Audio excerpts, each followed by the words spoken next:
주시는 하나님 말씀은 창세기 37장 1절부터 17절까지 말씀입니다. 창세기 37장 1절부터 17절까지 말씀을 저와 여러분들이 한 절씩 교독하고 마지막 절은 다 같이 받들어 읽겠습니다.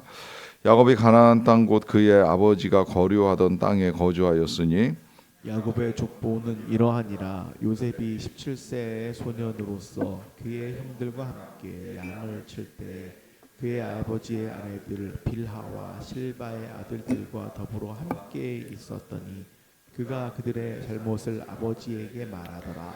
요셉은 노년에 얻은 아들이므로 이스라엘이 여러 아들들보다 그를 더 사랑함으로 그를 위하여 채색 옷을 지었더니 그의 형들이 아버지가 형들을 사랑을 보고 그를 미워하여 그에게 편안하게 말할 수 없었더라. 요셉이 꿈을 꾸고 자기 형들에게 말하매 그들이 그를 더욱 미워하더라. 요셉이 그들에게 이르되 청하건대 내가 꾼 꿈을 들으시오. 우리가 밭에서 곡식단을 묶더니 내 단은 일어서고 당신들의 단은 내 단을 둘러서서 절하더이다.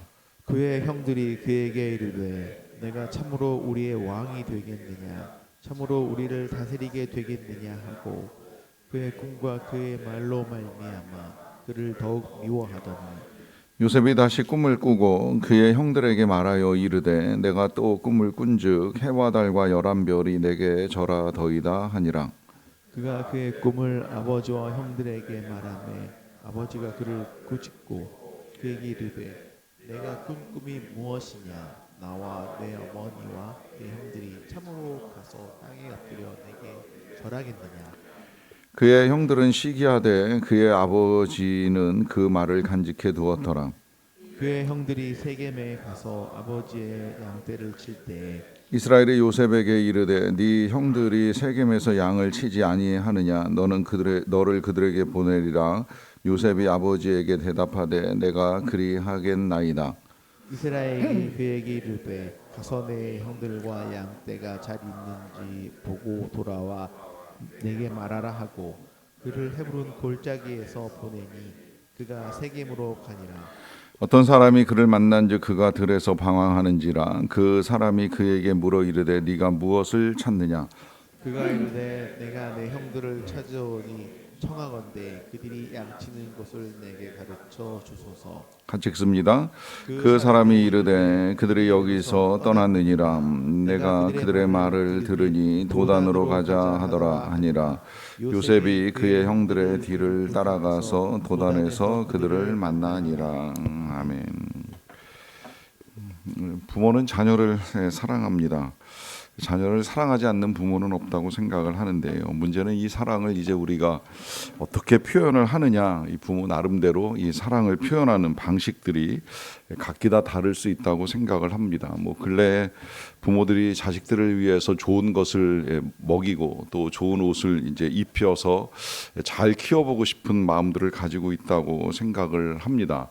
그렇게 해서 전달되는 이 부모의 사랑이 이제 자녀들에게 전달되는 방식에 따라 또 전달되는 내용에 따라 그 자녀들의 반응이 다를 수도 있거니와 이제 중요한 건 우리가 자녀들에게 단순히 먹이고 입히는 것만으로 부모의 역할을 다했다고 생각을 하지는 않지요. 특히 부모들은 이제 자녀의 인생에 있어서 나름대로의 기대를 가지고 어떻게 하면 이제 잘 양육해 줄까라고 하는 나름대로의 뜻을 가지고 있는데, 문제는 이 부모의 뜻과 이제 자녀들의 삶이 다른 방향으로 전개되는 양상을 볼 때입니다.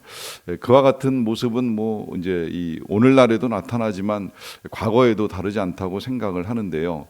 특별히 자녀가 많을 때 이 자녀들을 이제 어떻게 대하느냐라고 하는 것이 또 자녀들의 삶의 여러 가지 관계와 인생의 방향을 결정짓는 요인들이 되기도 하는데, 오늘 이 야곱의 자녀들이 그러하다라고 하는 생각을 합니다. 야곱은 아시는 대로 12명의 아들과 또 1명의 딸을 데리고 있었는데 그 가운데 특별히 사랑하는 아들이 있었습니다. 그 아들은 요셉입니다. 사랑하는 건 그의 어머니 라헬을 더욱 사랑하였기 때문이었고, 그 라헬이 이제 막내 아들 요셉의 동생인 베냐민을 낳다가 세상을 떠났기 때문에 어린 나이에 엄마를 잃어버린 이 요셉을 향한 아버지 야곱의 사랑이 더욱 각별했을 것이라고 생각을 합니다.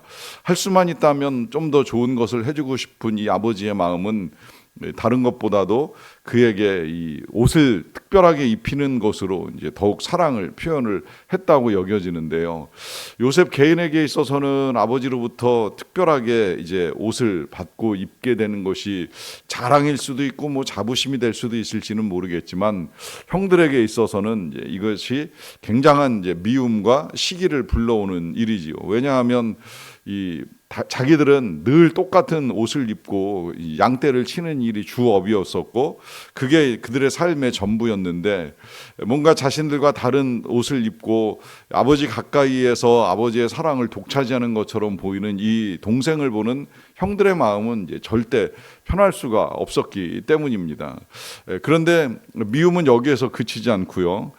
그런 이제 이 아들이 형들과 함께 있으면서 주고받은 이야기들이나 아니면 이제 형들이 보여주는 태도를 아버지에게 가서 다 낱낱이 고하는 이제 고자질을 통해서 이 형들은 아버지에게 미움을 사게 되고 자신은 더욱 아버지의 사랑받는 모습을 가지게 되니까 이 또한 형들이 동생을 미워할 수밖에 없는 일이 됩니다. 이 상황에 대해서 4절이 이렇게 설명을 해주는데요. 그의 형들이 아버지가 형들보다 그를 더 사랑함을 보고 그를 미워하여 그에게 편안하게 말할 수 없었더라 합니다. 어떻게 보면 이것이 이제 이 아버지가 이 초래한 결과가 아닐까 하는 생각을 합니다. 아버지의 편에 다시 말하면 이 빗나간 자식 사랑이 결국 가져온 것은 이 형제들 사이에 불화를 초래했다라고 하는 것이죠. 우리가 뭐 자녀를 사랑하면서 제가 언젠가도 말씀을 드렸듯이 안 아픈 손가락은 없지만 이제 더 아픈 손가락은 있다라고 하는 말씀을 드렸어요. 그랬더니 종종 질문을 받아요. 누가 더 아프냐라고 하는 질문을 받게 되는데 사실 누가 더 아픈 것도 딱 단정지어서 한 사람이 아프다 이렇게는 말할 수 없고 그때그때 이제 상황이 이제 다르다. 어떤 땐 누가 더 아플 수도 있고 어떤 땐 누가 덜 아플 수도 있는데 표현을 조금 바꾸자고 한다면 이제 더 아픈 손가락보다는 좀 덜 아픈 손가락은 있을 수 있다고 생각을 합니다. 언젠가 우리 교회 와서 강의를 해주셨던 창조교회 홍 목사님께서 이제 말씀하실 때 스스로 그런 고백을 하더라고요. 본인 스스로는 어떤 자녀도 편애하지 않는다라고 생각을 하면서 애들을 키웠는데 어느 순간 자녀를 키우다 보니까 편애하고 있는 자신을 이제 솔직하게 인정을 할 수밖에 없었다. 그 편애가 아들을 둘 낳고 이제 막내로 태어난 이제 딸을 향한 편애가 아무래도 다를 수밖에 없다 보니까 오빠들이 힘들어하는 모습을 이제 뒤늦게 알게 되었다라고 하는 고백을 하는데요.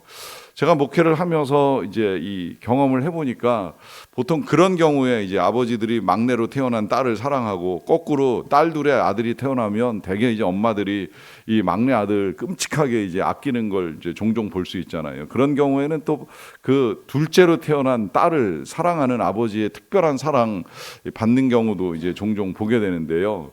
부모의 사랑이 이렇게 모든 자녀들에게 동일하게 흘러가지 않는다는 사실. 문제는 이제 이 빗나간 자식 사랑이 어떤 결과를 초래하느냐라고 했을 때에 대개는 사랑받는 자녀를 향한 다른 형제들의 미움이 발생을 할 수밖에 없고요. 그 미움은 시간이 지나면서 결국은 형제들 간의 불화를 초래하게 된다라고 하는 것이죠. 그래서 오늘 본문에서도 이 요셉을 사랑할 수 없는 형들이 결국 요셉과의 대화가 단절되고 관계가 어그러지는 일들을 이제 겪게 되는데요. 문제는 이 관계가 시간이 지나면서 회복이 되는 것이 아니라 더 이제 안 좋은 관계로 진행이 되는데 문제는 그 안 좋은 관계로 진행되는 발단이 이 요셉의 꿈에 있다라고 하는 것이죠. 그래서 오늘 본문에는 이 요셉이 이제 어떠한 꿈을 꾸는가 하는 사실을 우리에게 밝혀주는데 그 꿈은 뭐 여러분 아시는 대로 12개의 단 중에 11개의 단이 요셉을 단을 향하여 절을 하는 꿈이었었고요. 이것도 이제 한 번으로만 끝나는 것이 아니라 이제 두 번째 또 꿈을 꾸게 되는데 12개의 별 중에 11개의 별과 심지어 해와 달까지도 이 또 하나의 별을 보면서 절을 하는 꿈이었습니다. 어떤 방식 방식으로 이 꿈이 표현됐는지 우리가 뭐 다 상상하기는 어려워요. 저는 태양이 떠 있을 때 별이 보인다는 이게 가능한 이야기인가 하는 의문은 드는데 어찌되었건 이제 하나님의 표현 방식으로는 불가능하지 않다고 생각이 들고 요셉은 분명하게 꿈을 꾸었습니다. 그 꿈은 확실하게 뭐 별들뿐만이 아니라 해달도 자신에게 절을 하는 꿈이었었고 그러다 보니까 이 꿈을 자연스럽게 이 형들에게 말할 수밖에 없었는데 이 말의 결과 요셉은 굉장한 미움을 받지요. 심지어 그의 아버지 야곱조차도 이 사실을 인정하기가 쉽지는 않았어요. 그러다 보니까 이제 이 요셉을 나무라기는 합니다만은 그러나 나무라는 것으로 끝나는 것이 아니라 그 요셉이 꾼 꿈의 내용을 이제 그 마음에 간직하기까지 할 정도의 특별한 꿈을 꾸게 된 것입니다. 여기서 이제 우리가 하나 분명하게 알고 넘어가야 할 사실은 이 꿈이라고 하는 것이 요셉의 의지로 이루어진 일은 아니잖아요. 꿈은 우리가 이렇게 꿈을 꿔야 되겠다라고 의도해가지고 그런 꿈을 꿀 수는 없습니다.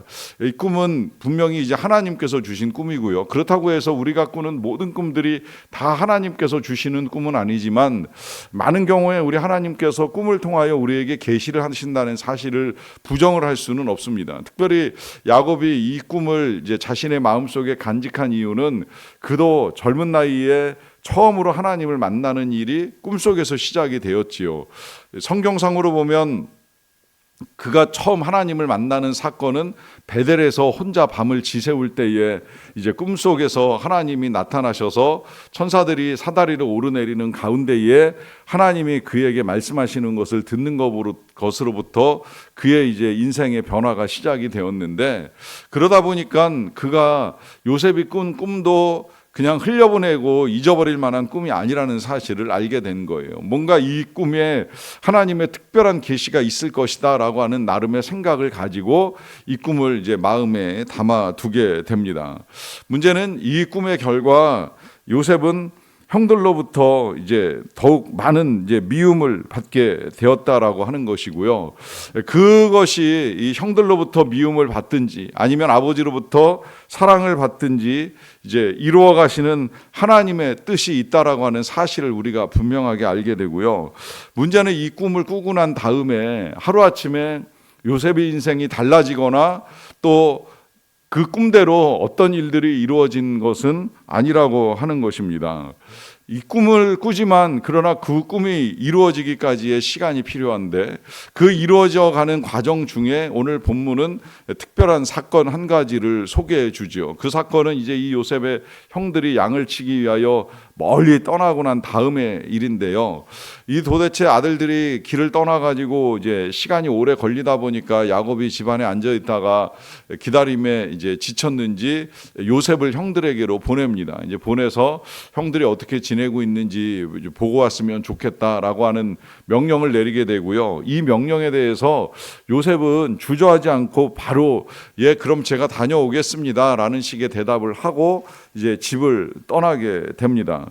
자, 요 아버지와의 이별 사이에서 아버지도 아들도 어떤 일을 겪을지에 대해서 이제 전혀 이제 상상을 하지 못했다고 여겨지는데요.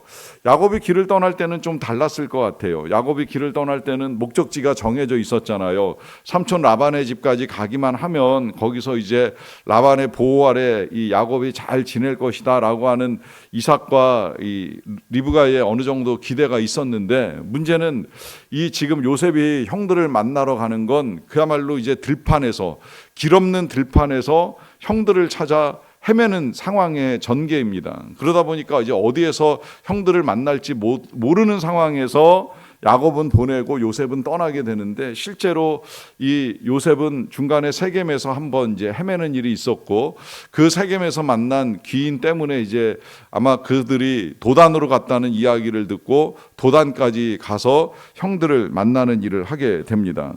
그러다 보니까 생각보다 여정이 길어졌어요. 그리고 고난이라면 고난이 이제 시작이 되는 것이죠. 일단 그 고난은 목적지를 찾지 못하고 헤매는 고난, 생각보다 여정이 길어지는 고난, 거기에 더하여서 집으로 되돌아갈 수 없는 고난의 시작점에 이제 놓여 있는 것인데 여기까지 오는 동안에 요셉은 자신에게 있어서 어떤 일이 벌어질지를 전혀 모릅니다. 뭐 자신뿐만입니까? 이 아들을 보내는 야곱도 그렇게 보내는 요셉과의 이별이 인생의 마지막 이별이라고 전혀 생각 못했을 거예요. 적어도 요셉이 떠나고 난 다음에 야곱 입장에서는 이 이별이 마지막 이별이 됩니다. 물론 나중에 시간이 한참 지나고 난 다음에 이 아들 요셉을 다시 만나긴 합니다마는 그에게 들려온 소식은 요셉의 옷자락과 함께 피 묻은 흔적을 보면서 요셉이 세상을 떠났다는 소식을 듣게 되잖아요. 그러니까 아버지 입장에서는 이 아들을 형들에게 보내는 일이 이 아들의 인생이 끝나는 것이다 라고 하는 생각을 하지 못한 상태에서 보냈지요.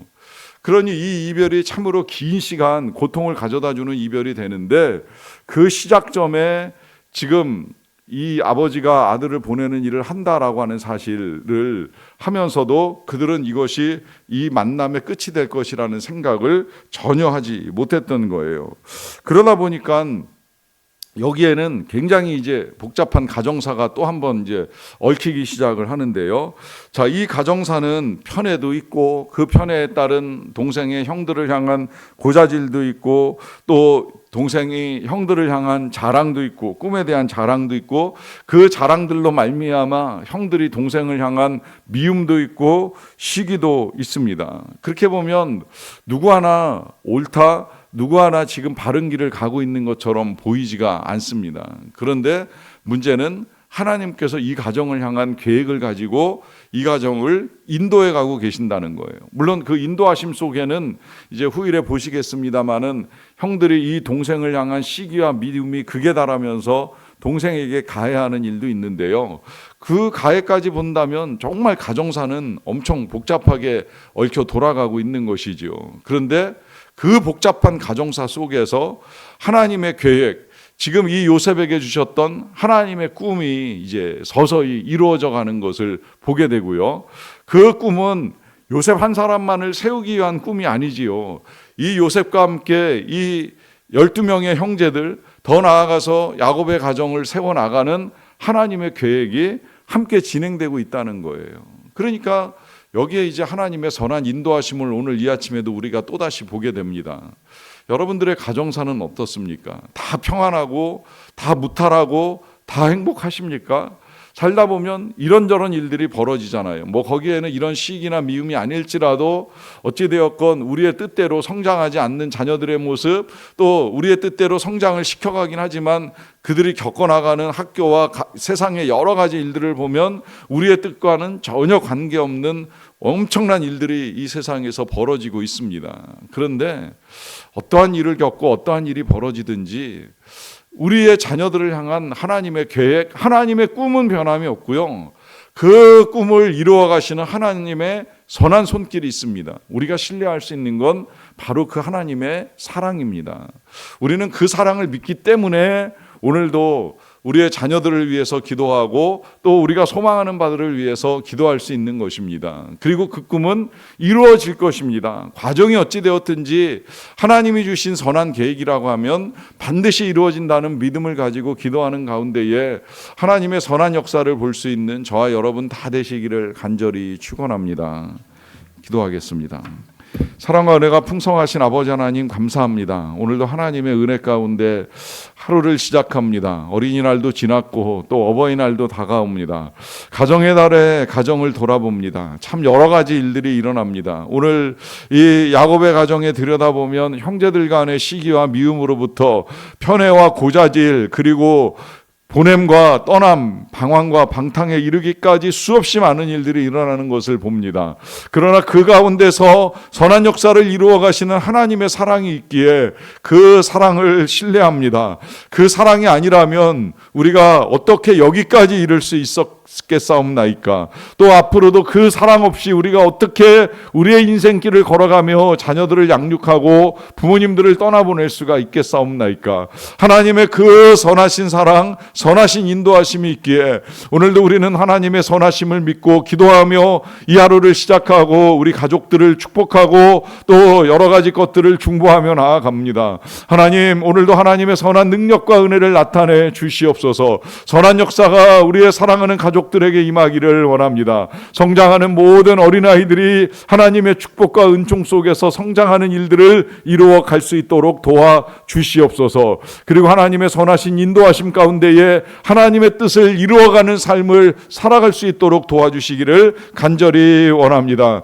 연로하신 어르신들, 부모님들 하나님께서 붙들어 주시고 강건하게 지켜 주시옵소서. 남은 생에 사시는 동안에 인지 능력이 더 이상 떨어지지 않도록 도와주시고 하나님의 은혜 가운데 평안한 삶을 살게 하여 주시기를 원합니다. 믿음을 가지고 사시는 가운데에 이 땅에서의 삶이 영원한 천국에서까지 이어지는 아름다운 역사들을 경험할 수 있도록 하나님께서 도와주시옵소서.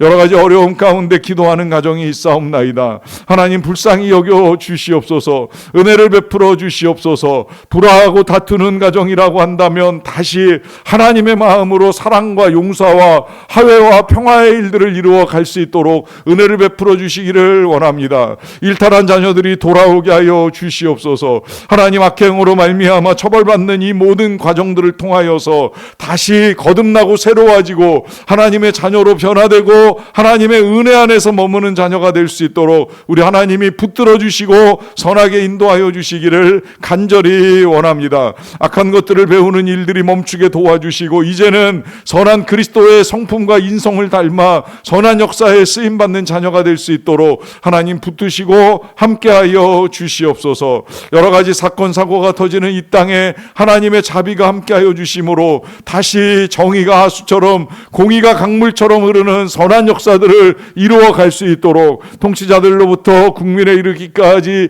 선한 변화들을 받아들이고 행해 나가는 자들이 다 되게 하여 주시옵소서. 멀리서 가족들과 함께 할 수 없는 우리 선교사님들을 강건하게 붙들어 주시고 어디에서 사역을 하시든지 늘 그 사역 가운데 평안함 주시고 많은 자들이 주께 돌아오게 하는 일에 귀하게 쓰임받는 하나님의 일꾼들이 다 되게 하여 주시옵소서. 오늘도 하나님께서 함께 하심을 믿고 감사드리며 예수님의 이름으로 기도하옵나이다.